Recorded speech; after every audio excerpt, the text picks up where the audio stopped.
Even before Christianity arrived, the idea that there is one God with three forms already existed, and this idea came from the ancient Sumerians. Their story about the creation of the world is very dark, very mysterious, and somewhat frightening. And what's even more surprising is that as time goes by, more and more evidence emerges that some of these ideas might actually be true. That's why, whether you're religious or not, it's important to watch this story until the end. Because in this video, we won't just go back to the earliest writings recorded in history, but we'll also look at how some concepts of modern science agree with the story of the Sumerians. Therefore, our science today has evidence that some of the ideas or stories of the Sumerians are true. But before we continue, please like this video. It means a lot to us content creators. Thank you very much. Even before Christianity, people already believed that there was a God who had more than one form. In fact, the very first concept of the God trifecta, or three gods, began with the world's first religion, the Sumerian religion. According to scholars, their version of the Trinity is thousands of years older than when Christianity was first preached. This means there is a gap of more than 4,000 years between them. Despite this, some say that this story is the key to our lost history. Others believe that here we can see the true form of the Creator. Whatever you believe, there is only one thing certain here. This story is extremely unique and fascinating. And it all begins with Namu. Namu is the first goddess in the story of the Sumerians. She is not described as a person, but as an immense sea. A sea that existed before the universe, before time, and before light. In the midst of complete darkness, Namu is said to be the source of everything. From her, a unique being was born, and that was Enki. Enki, however, is not a simple god. He is a combination of heaven and earth. The word An means heaven, while Anki means earth. Now, this is where the idea of the three gods begins. From Enki, the god of the heavens, Enlil, was born. Enlil's job was to separate Enki, which is heaven and earth. And that's exactly what he did. He split Enki into two. Anu is the god of the sky, and Ki is the goddess of the earth.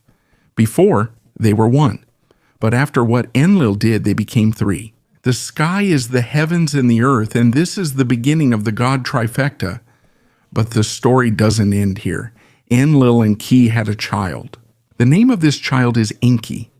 Enki is the god of water. And according to the Sumerians, he is also the giver of life and the ruler of the entire universe. And here, the Sumerian Trinity was finally formed. Anu, the god of the heavens, Enlil, the god of the sky, and Enki, the god of water and life. Three forces, one origin. This is said to be the first God trifecta in human history. At first glance, it seems like just a story from the imagination, like something made up, just a myth. But this is where everything gets interesting. Because when you compare this to modern science, there are parts of the story that are surprisingly accurate. Anu, the god of the sky, is described as the whole and sole origin of all creation. In science, there is a similar concept, and that is the Big Bang Theory. According to this theory, the universe began from a very small and extremely dense point, and they call this a singularity, a point that is even smaller than an atom. Everything came from there: time, space, energy, and life. If you look at it, the birth of Enki from the primordial sea of Namu is like a metaphor for the birth of the universe from nothingness. Science does not say that the Sumerians are correct, and religion does not say that science is wrong. But the question is this: how did they come up with this idea thousands of years before modern science was invented?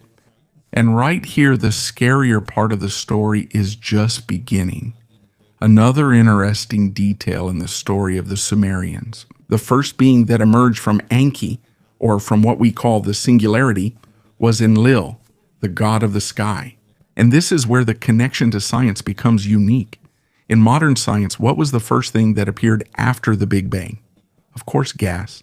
In the first 1 billion years of the universe, it was almost entirely made up of gas. There were no planets yet, no stars, no solid forms. If you think about it, this is almost exactly the counterpart of the idea of the sky god Enlil, a force in between, not yet solid, not yet earth, not yet sky. Now, what did Enlil do in the story of the Sumerians? In fact, he separated the combined heaven and earth. From being one, he made them two. Anu, the god of the sky, and Kai, the goddess of the earth. It sounds like a simple story, but let's look at the science. After about 1 billion years, dust began to separate from space. With the help of gravity, it gathered together and formed stars, planets, and galaxies. In short, space and solid objects separated, like heaven and earth, like Anu and Kai. But it's important to remember, the Trinity hasn't formed yet. For the next stage to happen, life is still needed. But how did life begin? And here it is said that the God of heaven and the goddess of earth united. In the language of science, this is what happened. Gases like hydrogen, oxygen, and nitrogen reacted with the most abundant solid elements on Earth. And the result of this is carbon. From this combination, the building blocks of life were formed. And where did life begin? Of course, in water, not in ascension. President Enki, the god of life, is primarily depicted as the god of water. According to the story, Enki used water to start life on Earth. He supposedly took water from Namu, the primordial sea. And from this, 2 rivers were created, and these are the Tigris and Euphrates. These rivers became the center of Sumerian civilization. He enriched the land around the rivers and introduced animals, and gradually, a world with life was formed. Soon, many gods and goddesses were walking on the earth, and they all had a single origin, the Sumerian Trinity. Anu, the god of heaven, Enlil, the god of the sky, and Enki, the god of water and of life itself. After this, the story became even more literal, moving on to the creation of things in the heavens. In the story, Enlil, the god of the sky, united once again with the goddess of the wind, and from this union, the moon was born. Here, the alignment with science becomes even more unique. In the Sumerian story, Enlil united with a goddess named Ninlil. They both descended to the underworld, going through hardship and sacrifice. And in the end, they returned to the surface, just like the birth of the moon that rose to the sky and took its place in the heavens. Now let's listen to what modern science has to say. According to the latest research, our moon was formed when the Earth was hit by a planet about the size of Mars. In that collision, debris and dust were ejected from the Earth, got trapped in the planet's orbit, and eventually came together to form the moon. Think about this. Thousands of years before science discovered that the moon came from earthly dust, the story of the Sumerians said that the moon god came from the earth before taking his place in the sky. Even if you don't believe that the Sumerians had advanced science, it's hard not to admire their intuition. They didn't think they were the center of the universe. They also didn't think that the world was separate from the heavens. We often underestimate ancient cultures, calling them primitive or old-fashioned, but it seems like we ourselves are the ones lagging behind in knowledge when it comes to the idea of how vast the universe really is. And maybe they knew more than we think. And according to the Sumerian religion, everything didn't start with the creation of the universe. Before humanity was created, it is said that the moon god was the first to take his place in the heavens. And when that happened, only then was the world ready for the creation of humans. This is where the story suddenly turns dark. In most religions that we know today, humans were created as special beings. In different beliefs, it is said that humans were made in the image of God and were given the power to rule the world. But in the story of the Sumerians, it was different for humans. According to them, humans were created not because they were important, but because the gods were already tired of doing hard work. Back then, all the difficult tasks like digging canals, mining, and farming were done by the lesser gods called Agi. Meanwhile, the main gods were called Anunnaki, gods who descended from Anu, the god of the sky. At the very top was the Trinity, Anu, Enlil, and Enlil. Below them were the Anunnaki, and at the very bottom were the Agi, who did all the dirty work. For about 3,600 years, the Aji did not complain, but eventually they had enough. The Aji revolted, taking over the mines where they worked. They stopped obeying, but in the end, they were still defeated by the Anunnaki. Some gods wanted the Aji to be killed as punishment, but Anu, the elder god of the Trinity, decided to forgive them. They said the Aji would not be sent back to work, but there was a problem. Someone still needed to do the job. So Anu, Enlil, and Enki gathered and came up with a plan, not to free the world, but to create a new kind of being, a species whose sole purpose was to serve, a race that would be born to work for the gods, and that species was humanity. Compared to modern religion, this view is extremely harsh. Today, humans are considered the heirs of the world. But in the beliefs of the Sumerians, humans were nothing but slaves of the gods who didn't care about their suffering. And if you think that's already dark, the way the first human was created is even more disturbing. According to the story, Anu, Enlil, and Enki sacrificed a god named Gishtoi, the god of wisdom. His flesh and blood were mixed with clay. After that, and yes, this is really how the story goes, all the gods spat into that mixture. It sounds awkward to hear, but this is exactly what is written in the ancient texts. Enki brought the god of life almost to what is called the chamber of destiny. With him was Ninu, the goddess of the womb. Her task was to recite magical words over the mixture of clay for a long time. As the clay hardened, Ninu divided it into 14 pieces. 7 were placed on the right, which would become males. 7 were placed on the left, which would become females. After this, Ninu placed the pieces inside her own body. Because she is the goddess of the womb, she became pregnant. And after 9 months, she gave birth to the first 14 humans.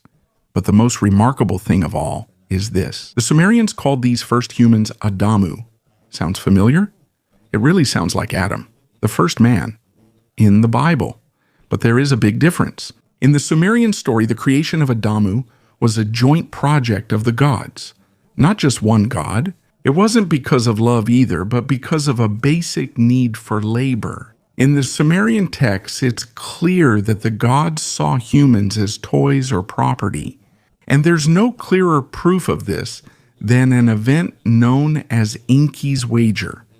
And here, the story becomes even darker. After the 14 Adamu were created, the gods gathered to celebrate with feasting and drinking. And as the night went on, the conversation became more heated. In the midst of the celebration, Enki and Ninmah, the goddess of childbirth, got into a heated argument. What they were arguing about was who had the right to decide what role each person would have. Enki said that since he was the god of life and wisdom, it was more fitting for him to assign work to the Adamu.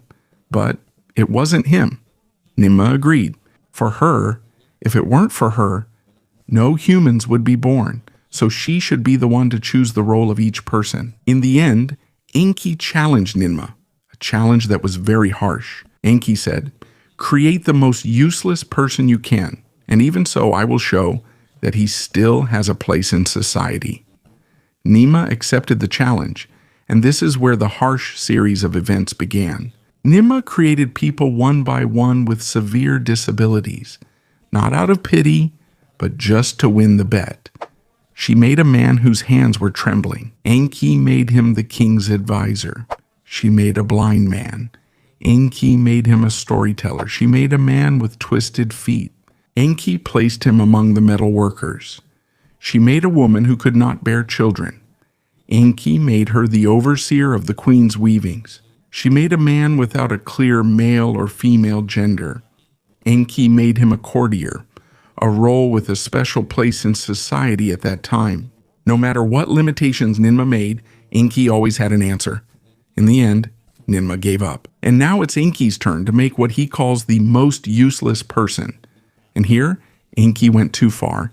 He created a premature baby with trembling hands, unable to put food in its mouth, with a crushed spine, weak hips, broken feet. And as if that wasn't enough, he even gave the baby the cruelest disability according to the story.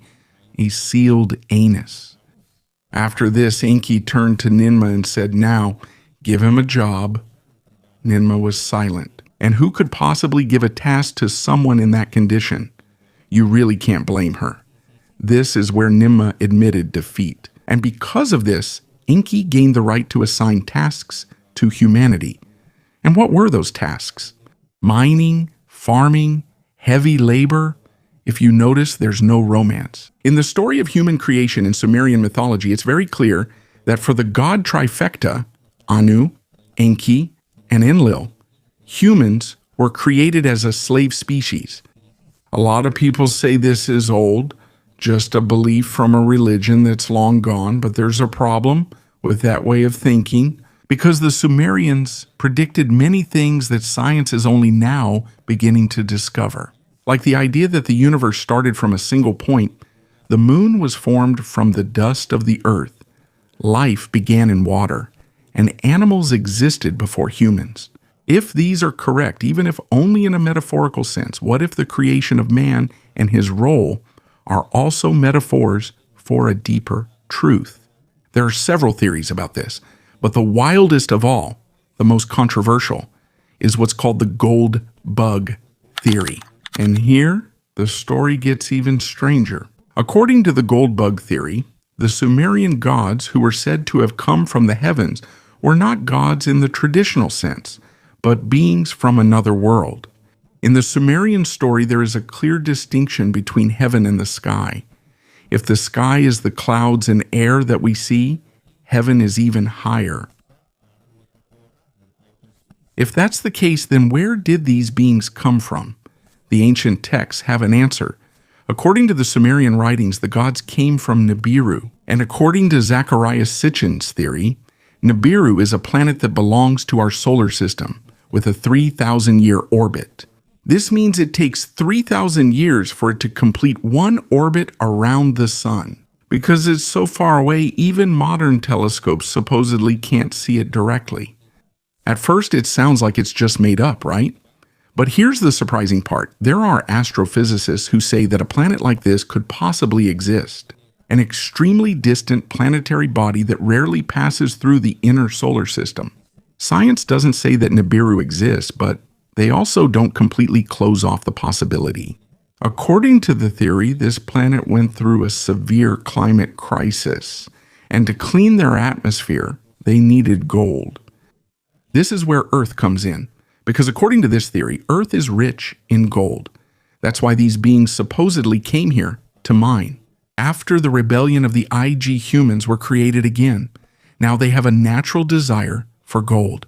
There are two versions of what happened next in the story. According to one version, humans supposedly rebelled, so the Anunnaki left Earth. According to the other version, they had already obtained the gold they needed, so they left. But there is an even more terrifying version. According to the most extreme form of this theory, we were never really abandoned. We are still slaves, not by chains, but by the system. We continue to gather gold. We make gold the center of our economy. We make gold a symbol of power and wealth. And according to the theory, every few thousand years, these beings return. They take all the gold we have accumulated. They erase our memories. And they return us to the Stone Age. One of the strongest points of this theory is this. In the writings of the Sumerians, it is clearly stated that humans were created as slaves. Not symbolic, not a metaphor. The gods needed humans for physical labor, mining, and farming. In addition, it is true that gold has the ability to help purify the atmosphere in some advanced technological processes. So for those who believe in this theory, the Anunnaki have a clear motive. And when you look at human history, there's another strange detail. No culture that discovered gold failed to value it. Anywhere, anytime. It's as if gold has a natural attraction for us. It's not just emotional, it's almost biological. For some, it's possible that we were designed to seek it. And if you think that theory is dark, there's an even darker one. The next theory says that humans were created by a species that also looked human. This means that we were supposedly created in the image of God not out of love, but because we were used as subjects for biological experiments. This does not refer to the God of the Bible or any modern religion. For those who believe in this, they are referring to the Anunnaki of the Sumerians. And if you go back to the story of Enki's wager, it's easy to see why. The repeated creation of people with disabilities just to win a game seems like a series of experiments. But there's also a milder interpretation. According to this, the god's purpose wasn't experimentation. And this is where the direction of the story changes again, because in the next explanation, all of this is not literal, but rather a warning wrapped in myth. And if that's true, the question is, what warning were the Sumerians trying to convey to us? And that's where the mystery deepens even more. According to the milder version of this theory, we were not created to be played with or tormented, but to be observed from a distance. If you think about it, many religions that are still practiced today admit that someone is watching over us. God, angels, or beings that we cannot see. What this theory does is give a technological explanation to the same idea. This means we're not just being watched, we're being collected for data. And since we're talking about technology, there's another theory that's a favorite among many scientists and thinkers, the simulation theory. The idea here is simple but mind-blowing. It's possible that we're living inside a computer simulation. The laws of nature, gravity, time, energy, could be the rules of the program we're running on. There are two main versions of simulation theory. In the first, we're physical beings plugged into some kind of virtual reality. The second one is even more intense. We're supposedly just software designed to feel like we have a physical body. It might sound crazy, but it's supposedly not as crazy as some scientific observations about reality. For example, time isn't constant. It actually slows down the faster you move. And here's another thing. The smallest unit of matter isn't solid. The atom isn't solid. The electron isn't solid. The proton isn't solid. The neutron isn't solid. But the chair you're sitting on right now is solid. How does that happen? Here's something even more mind-blowing. The cell phone you're holding right now is made of atoms. And 99% of every atom is empty space. Almost nothing. But when they're combined, they form something you can touch that's heavy and real. The phone in your hand. All of that is scientific fact. The only theory is this. Maybe reality is this weird because it's just a program. Now, where does the Sumerian Trinity come in here? According to some who connect this idea, Anu, Enki, and Enlil are like the programmers of the simulation. They each have their own roles. Anu designed the whole system. Enki and Enlil worked on different environments within the same program.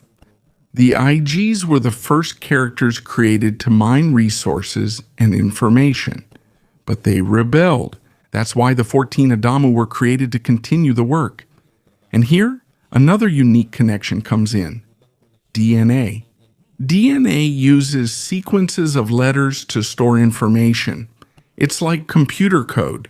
And what's even more surprising is that some archaeologists have found double helix patterns in Sumerian impressions made thousands of years before we discovered DNA or understood what it was. And if we're going to talk about thousands of years of forgotten history, there's one theory that makes everything even more complicated. This comes from Graham Hancock, and it's called the ancient apocalypse theory.